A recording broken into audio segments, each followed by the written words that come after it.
Hi అండి, వెంగమాంబ ఫుడ్కి స్వాగతం. ఈరోజు బోన్స్ పులుసు తయారు చేయడం ఎలాగో చూపిస్తున్నానండి.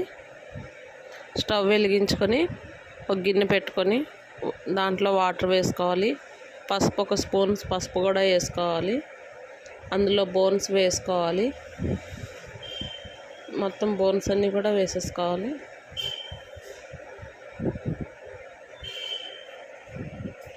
ఫైవ్ మినిట్స్ అవి కొంచెం అటు ఇటు కలుపుతూ ఉండాలి.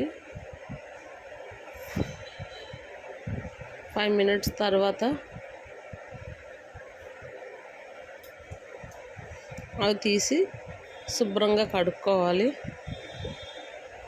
2-3 సార్లు శుభ్రంగా కడగాలి. అది మరిగిన వాటర్ కిందన వేసేసి మళ్ళీ వాటర్ వేసి క్లీన్ చేసుకోవాలి.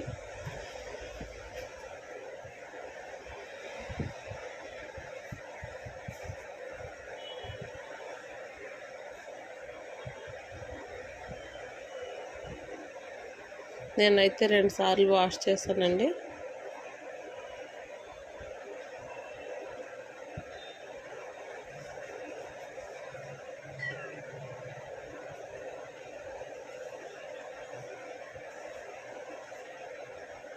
తర్వాత వాటికి కావాల్సినవి 3 ఆనియన్స్, 2 బంగాళదుంపలు, 2 టమాటాలు, కొన్ని పచ్చిమిర్చి కట్ చేసి పెట్టుకున్నాను. ఆనియన్స్ టమాటాలు మిక్సీ పట్టానండి.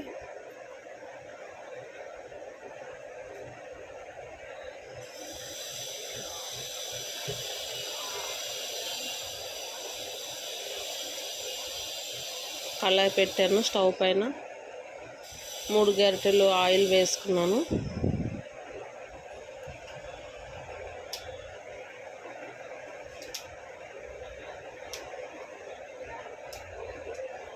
అందులో పచ్చిమిర్చి కరివేపాకు వేసి వేయించాను. తర్వాత ఈ ఉల్లిపాయ పేస్టు బంగాళదుంపలు వేసుకోవాలి.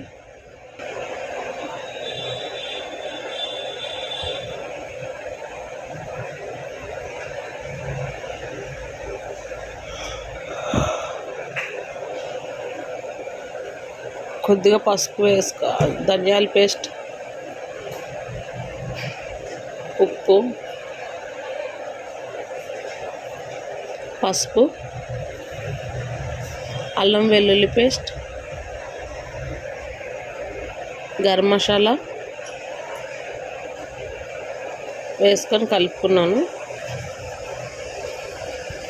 ఇది బాగా వేగాలండి మసాలా. తర్వాత 2 స్పూన్లు కారం వేసుకున్నాను. అంటే మా కారానికి తగ్గట్టుగా ఒక 2-3 స్పూన్లు వేస్తానండి నేను.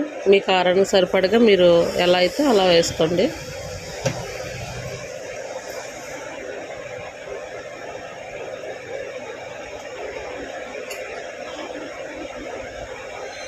ఇది బాగా వేగాలండి. ఆయిల్ కొంచెం పైకి చిమ్మాలి. తర్వాత ఈ బోన్స్ కూడా వేసుకోవాలి. కడిగిన బోన్స్ అన్నీ వేసేసుకొని 2 సార్లు కలుపుకొని మూత పెట్టుకోవాలి. సిమ్లో పెట్టాలి.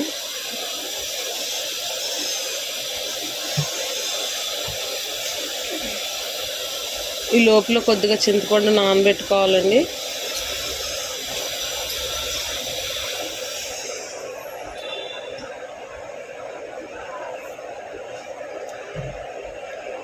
నానిన చింతపండు గుజ్జు తీసి పక్కన పెట్టుకున్నాను నేను.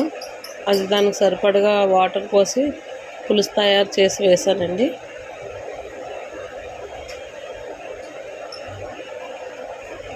అప్పుడు 4 విజిల్స్ వచ్చే వరకు కుక్కర్ మూత పెట్టాను. 4 విజిల్స్ పెట్టుకున్నానండి నేనైతే. బోన్స్ పులుసు తయారైపోయింది. ఒకసారి చూడండి. చాలా సింపుల్గా చేసుకోవచ్చు బ్యాచిలర్స్ కూడా.